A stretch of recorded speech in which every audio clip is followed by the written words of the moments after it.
Gyertyafény remeg a falakon, krétapor a bőrünk alatt.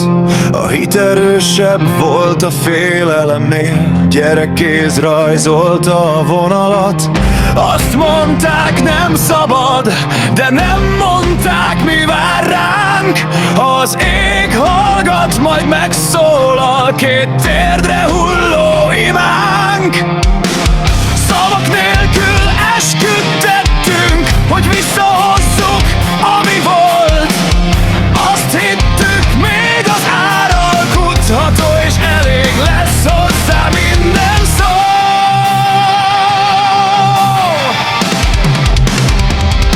Ha mindent odaadok érte, miért vesz el még többet? A föld válaszol a nevünkre, és elnyer egy életet. Ez volt az első lépés a sötétbe, egy kör, amit nem zár be kéz. Csak üresség marad utána, és egy hang, ami sosem lesz kész.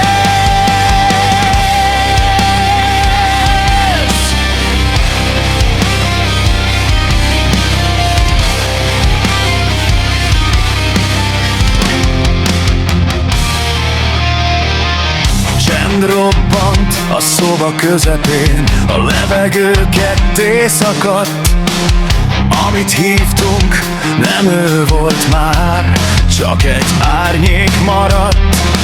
Vér keveredett csajörgéssel, a falak megtanulták nevünk. Egy test eltűnt, egy lélek maradt, és nem maradt szó, hogy kérdezzünk.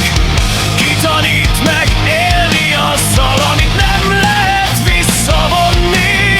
Hol húzódik a határ ott, ahol már nem lehet alkudozni? Ha mindent odaadok érte, miért vesz el még többet? A föld válaszol a nevünkre, és elnyer egy életet. Ez volt az első lépés a sötétbe, egy kör, amit nem zár be kéz.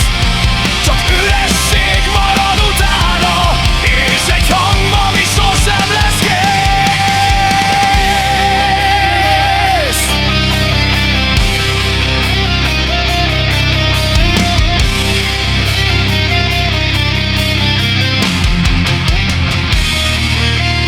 A néz rám így, még itt vagyok, csak nem ott, ahol lennem kell. Ha nincs test, majd lesz ígéretem, ha nincs szó, majd fáj helyette jel.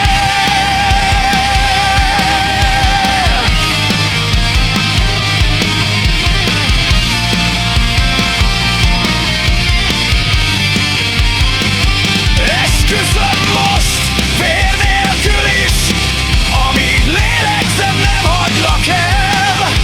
Ha Isten nem könyörül, én emberként viselem el. Ami volt, már nincs velünk, de még él bennem a hangod.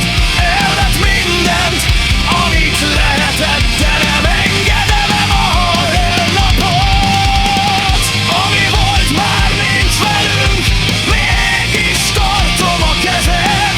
Ha minden ár ellenünk fordul, adjál erőtó mindent. A kréta rég lemosva már, de a jel bennünk maradt.